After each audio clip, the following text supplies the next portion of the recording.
Purihin natin si Amang Iskopus. Purihin siya ngayon at magpag sa walang Na kaya mag-Iskopus ang kapurihan. at ang kalamihan. Palapakan po natin sa mga Iskopus, mga kapatid, magsupo ang lahat.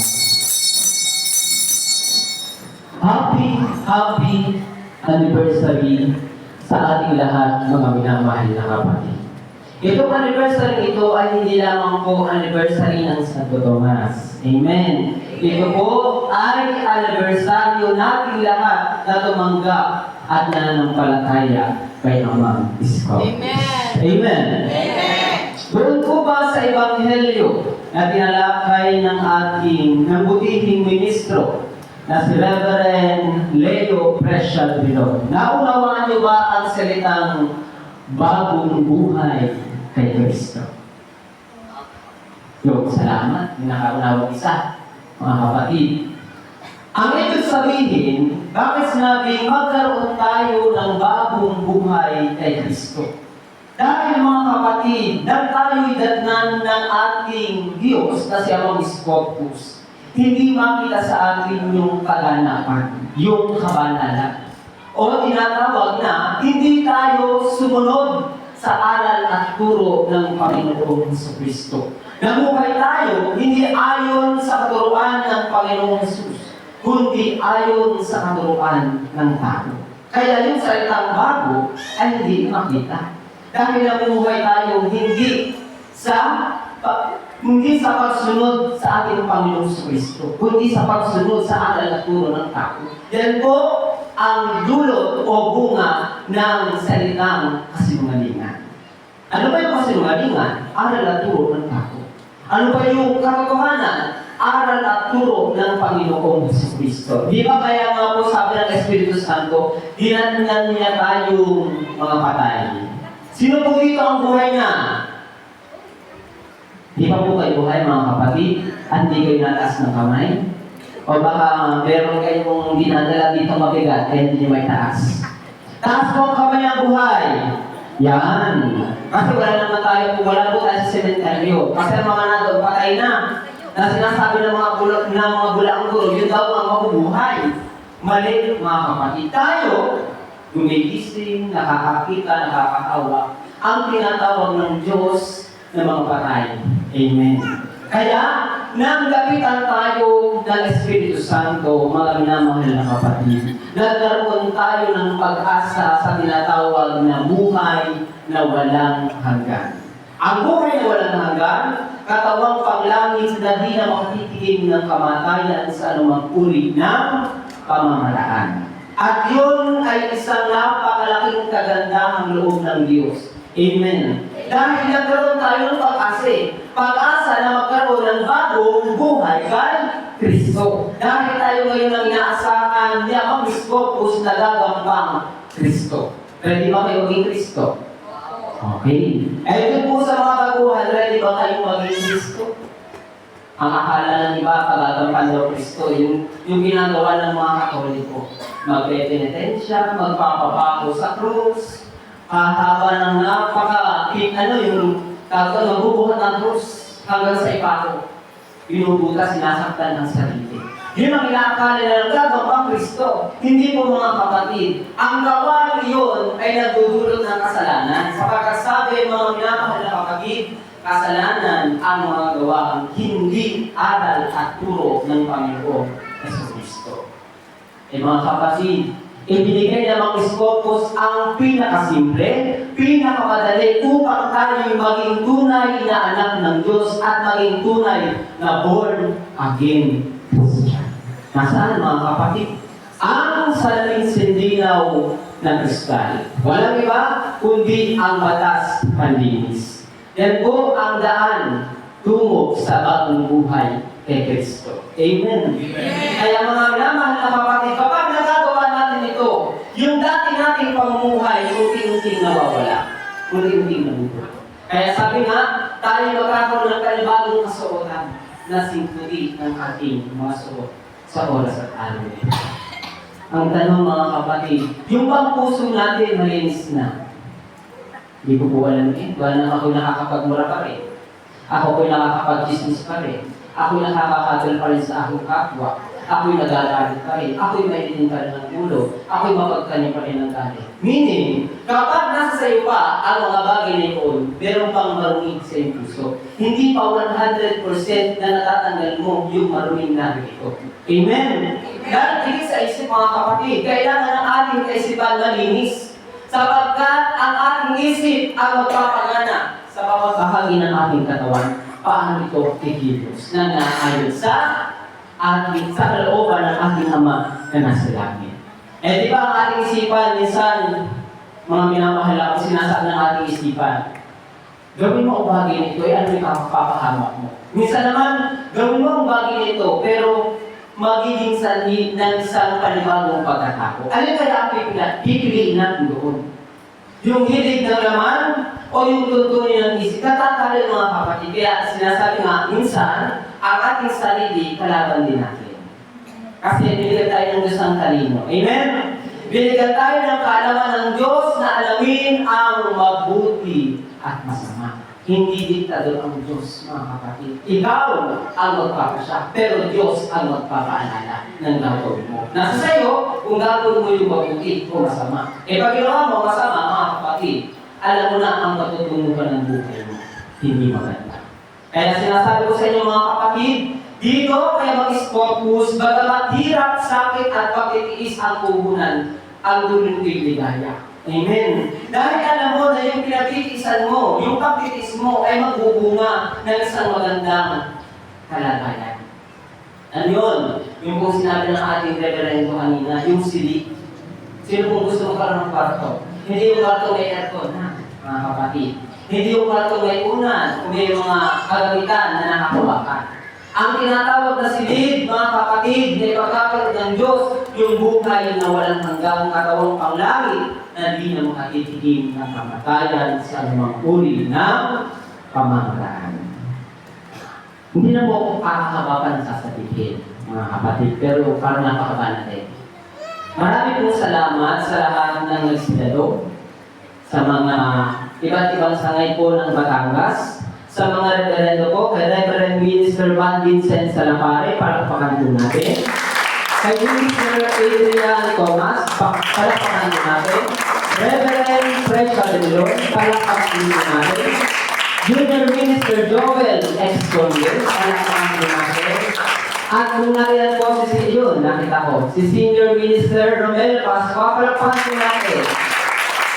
At si Junior Minister Junel Saus Pinogue. At ang ating pong pinakagawang kamukha ni Reverend Alvin. Si Minister Jesse Jogola Duse. At hindi po nakadalo ang ating punong ministro sapagkat siya po ay nasa pagmimisyon sa may Infanta Quezon. Kaya ang kanya pong butihing asawa na napakaganda. Nakasipagkatol ang gano'n sa oras at araw nito. Mga malamang kapatid. Kaya din po, ang iba pang mga taga-Cavite na hindi ko na may isa-isang pangalan, hahaba po tayo. Amen. Palapakan din po natin ang mga sakristan na gano'n ang mga kapatid. At sa lahat po ng sanctuary body officer na nakisa at tumulong ng bukal sa kanilang kalooban. Marami po salamat. Nawa, sa simple kong nakayanan ay ating mong kapagsalusaluhan ng may pasasalamat at papuri kaya mag-focus. Ano itong ating kakainin, mga minamahal na kapatid at aming ay handa at sa tulong din po, mga minamahal na kapatid, pagpasalamat po natin sa Ama. Mali ito, pagkasama mamaya noong isang mamaya na po, mga minamahal na kapatid. Oo, pagkakay may salat namin, isugan pa. Amen. Wala na posible sa Diyos, mga minamahal na kapatid. Pero, kung yung naman gagawin na mamaya, makakaya pa. Pero mga minamahal, marami pong salamat. Sino po? Akin pong tinatawagan upang magwika pa, mga minamahal na kapatid, ang ating provincial minister ng Batangas, Reverend Mangubat Salapare. Palakpakan po natin ng Batangas. Van Vincent Mangubat Salapare.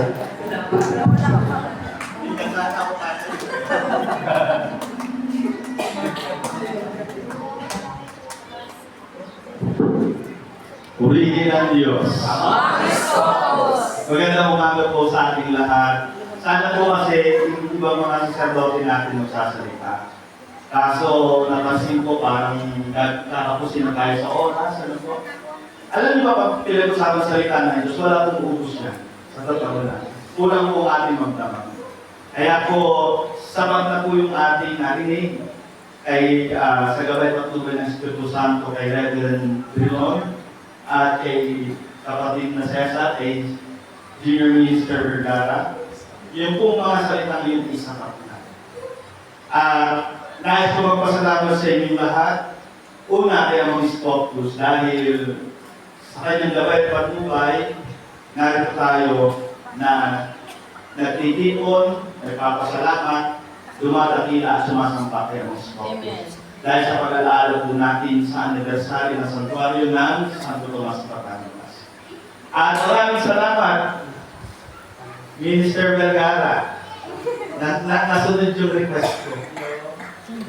Sana masunod din yung request ko sa ibang santuaryo ng Batangas.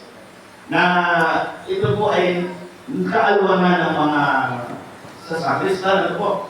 Hindi na gumagobol ng mic para sa sacerdote. Napakalaking aluman po para sa mga lingkod ng Diyos kapag gumagampat paglingkod. Kaya sana sa ibang santuaryo, sa Lubo, sa Rosario, sa Puta, tanong lang kayo kay Minister Vergara kung magkano ba yan? Ano po yan? 300 plus. 300 plus. 300. Ito lang yun. Lahat ng po. Alam ko sama ng mic. Kapit 300 plus daw po ito. So, kaya naman po siguro. Kung may mapopwestuhan na po ang ating altar, napakaganda po niyan. Kaya maraming salamat, Minister Vergara, at sa mga kapatid sa Santo Tomas. Palakpakan po natin. Mga po ay ang ating gawain ito para kay Among Scopus ay magpatuloy. Huwag po magiginawa sa mga gawain natin para sa Diyos. Alam niyo, ang Ama ay marunong sa lahat. Kaya niyang ipagkaloob ang ating mga kahilingan sa Diyos. Kung ito man ay mapakagal, kung talagang kailangan ibigay sa inyo ito ng Among Scopus, huwag kayong mag-alala. Lahat ng inyong kahilingan na marapat ibigay sa inyo ay may tamang oras at panahon. Nawain po. Ang aking lamang kong paalala sa lahat, kapag dumarating na rin parang kayo ay nag-iisip, yung parang bang nangangamba kayo, alisin niyo yun. Mas nararamdaman po niya ang Scopus ang tunay na pagtitiwala kung hindi ka natatakot, kung hindi ka balais, kung hindi ka nag-aalala. Iparamdam mo kaya mga Scopus, iparamdam natin kaya mga Scopus na tayo ay tunay na nagtitiwala sa Kanya sa pamamagitan ng walang takot, walang pangamba, walang pag-aalinlangan. At kung nais ng bawat isa na mangyari ang inyong kahilingan sa Diyos, ganun po ang ating gagawin. Magtiwala po tayo ng lubos kaya mga Scopus. Dahil tayo lahat ay dumanas ng pagsubok sa buhay, maraming pinagdaanan, pero tumugon ba si Ama sa ating mga kahilingan? Di po ba? Yung isang beses na iyon, lagi po natin yung tatandaan sa ating buhay. Na kapag dumadating na po ang ganitong mga pagsubok sa atin, ito po ay pagbibigay sa atin ng Diyos ng pag-ibig. Huwag nyo kakalimutan, huwag po natin kakalimutan nyo. Sana itong mga nariritong patango-tango, at nandun sa labas ako tumatango, hindi ko alam kasi mainit yata po diyan Mainit po ba dyan? Napo, siguro mga kapatid, sana'y matapos na. Napakainit dito, Reverend. Yan yun. Ito naman po patapos na. Hindi na po kami magtatawag ng ibang sacerdote. Dahil kung ito lang ay isang maayos, hindi mainit. Kahit magkalaon na tayo. Pero ano oras na? 10:35. Yan. Kailangan tayo para matapos tayo ng 11 o'clock. Amen. Kaya, Sa inyo mga kapatid, maraming salamat. Una yung Scopus, maraming salamat Reverend Rilon, Minister Ex-Conde, sa inyong pagkampan sa araw na ito. Tinandigan niyo ang aking kahilingan dahil ang talagang ko dapat ako magbibisa. Pero naisip ko na mag-request sa mga kapatid dahil hindi sila nakakagapan dito basta, lalo na si Reverend Rilon. Gusto ko marinig ninyo ang ating kapatid na Reverend Rilon na magbika at alam kong nakasiyahan kayo. Ang hindi ko makakalimutan doon sa sinabi niya kanina, yung minamatay. Yung minamatay lang saglit, tapos pumunta siya sa langit, tapos ay yung mga nakahilera, na tumatawag, Panginoon, nahihirap na kami, na tumawag siya ang Ama Kristo, kusap mo, kinatay. Buti sinabi ng mga ganito, buti na sinabi ng mga ganito, hindi sabi ni, ba't mo kilala? Hindi kita nakikilala. Diba? Mga kapatid kasi gano'n eh, hindi tumatawag sa Panginoon eh. Panginoon, kami naglingkod sa iyo, etc. Ito, hindi kita kilala. Ay, bulit na ng tugon niya ang Scopus, bakit mo ko kilala? Diba? Sana ba tayo napunta rin doon? Ama, kilala mo sabi sa atin ng Ama, bakit mo ko kilala? Isang tanga, kilala mo ako eh. Hindi yung, hindi kita kilala. Kung kilala sa pangalan Scopus, nakatala ka sa unang-una kapalaluan. Ano pangalan mo? Bandil sa salapari ko. O yan ang number 1 ka, pangalan mo ko eh. Hindi kita kilala.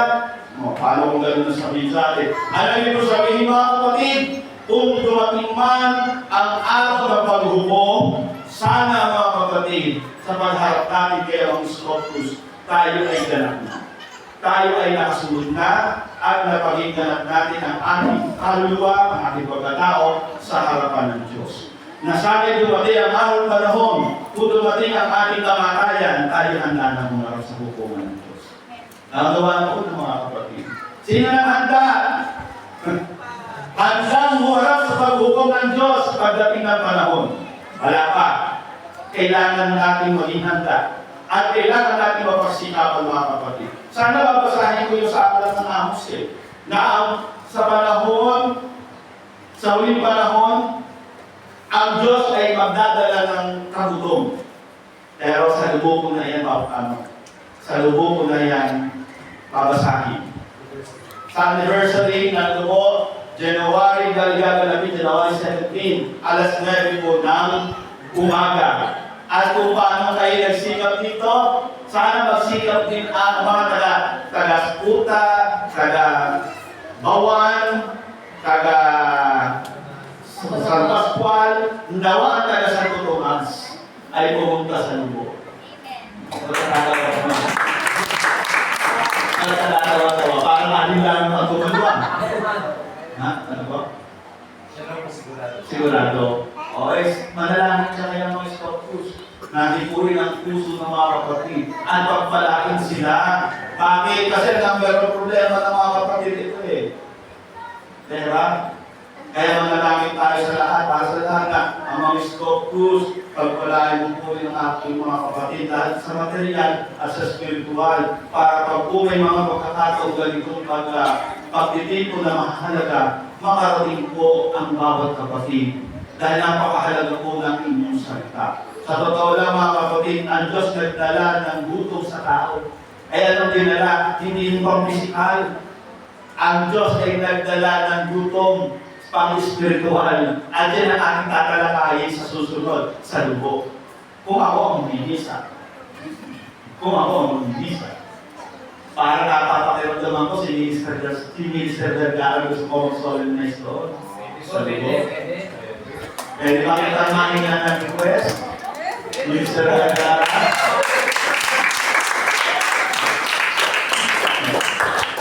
Kita mo, pinalakpakan nila ikaw, ibig sabihin, ikaw gusto na naman. Kaya, hindi na ito makaka-atras. Sigurado na ito. At sana, Minister Vergara, may kasama ka sa pagpunta sa lubog. Kung hindi man sila makadalo lahat, kahit man lang siguro majority. Kung hindi lahat. Kaya mga kapatid, ano ba gusto kong sabihin sa inyo? Maraming salamat.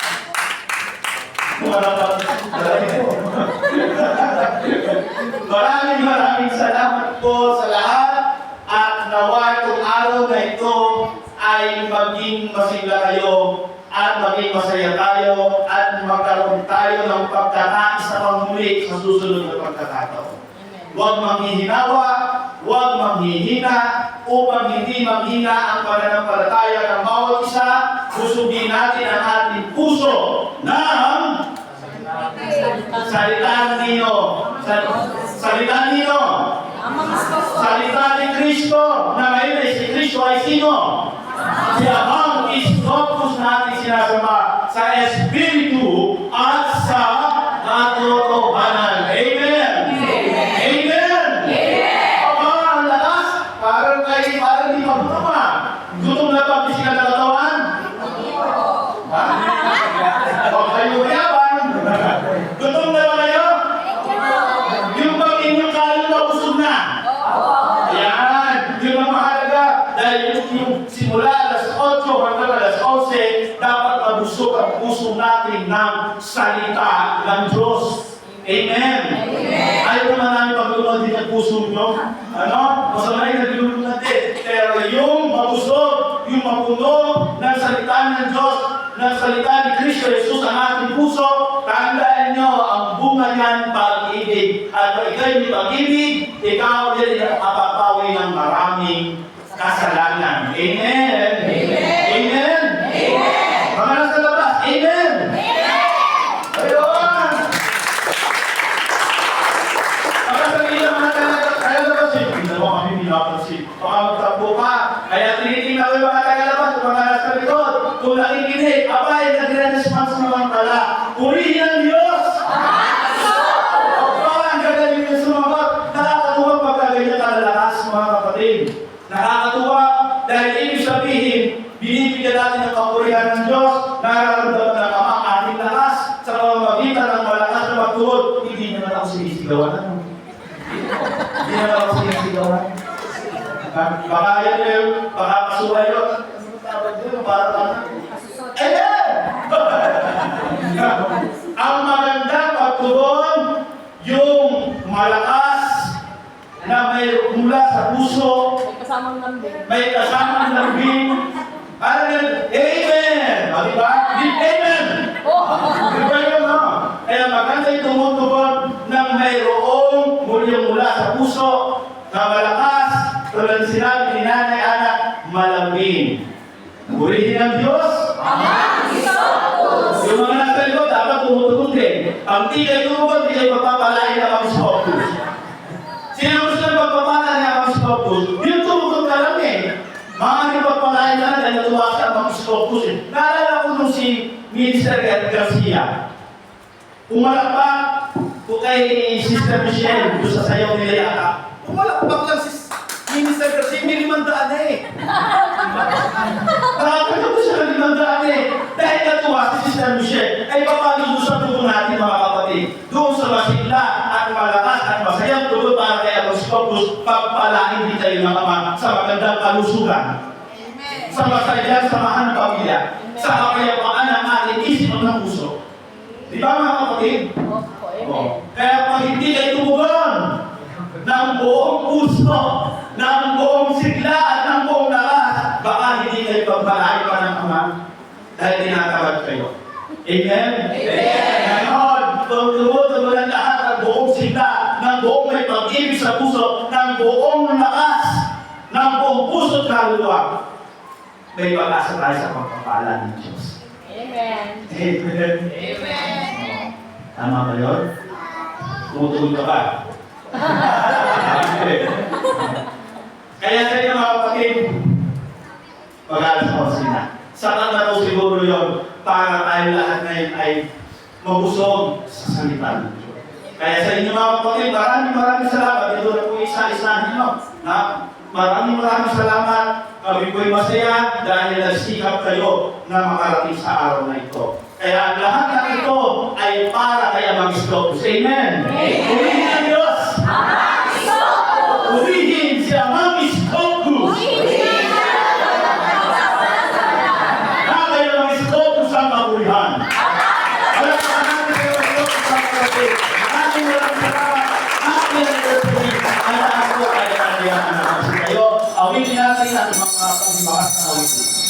Sino ba?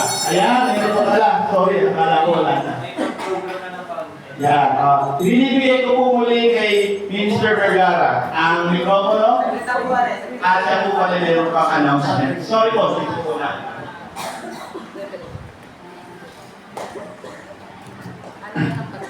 Sa pagtawag ko po ng pangalan ng mga ministro, ay papalakpakan po natin. Amen. Kapag ito kung babagitin ko pangalan, ay pupunta po dito sa mga. Sino pa kung pwedeng mag-picture?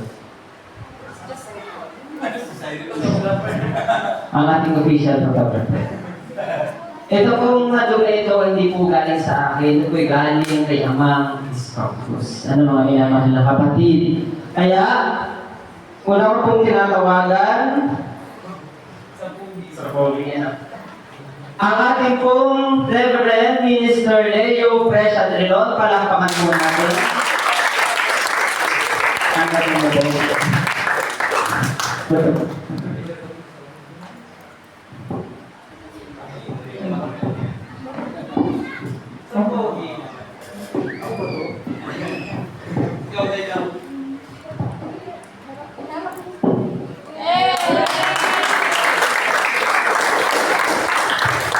Ating pong susunod, ang Provincial Minister ng Batangas, si Reverend Van Vincent Maguban Salapago.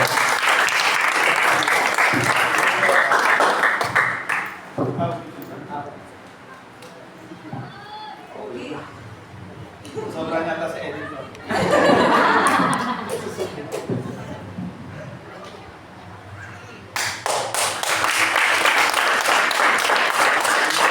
Next po, ang ating pong Senior Minister ng Cavite, ng Sabang, si Senior Minister Romel A. Pascua. Ano po siya nasa pinakadulo?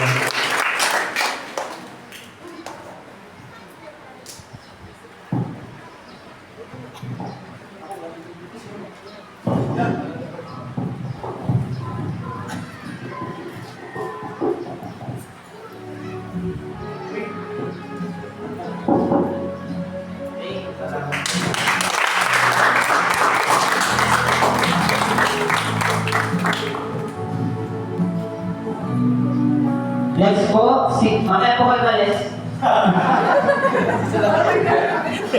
Next po, si Junior Minister Joel de Saliza Ex-Conde. Palakpakan po na.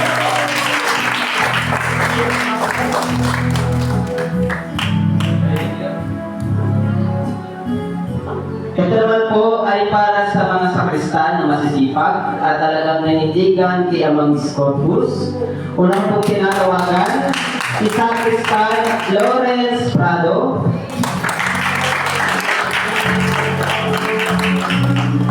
At ang isa din sa pinakamasipag na laging nariyan at ako'y tulungan. Si Sakristan Dave Dennis.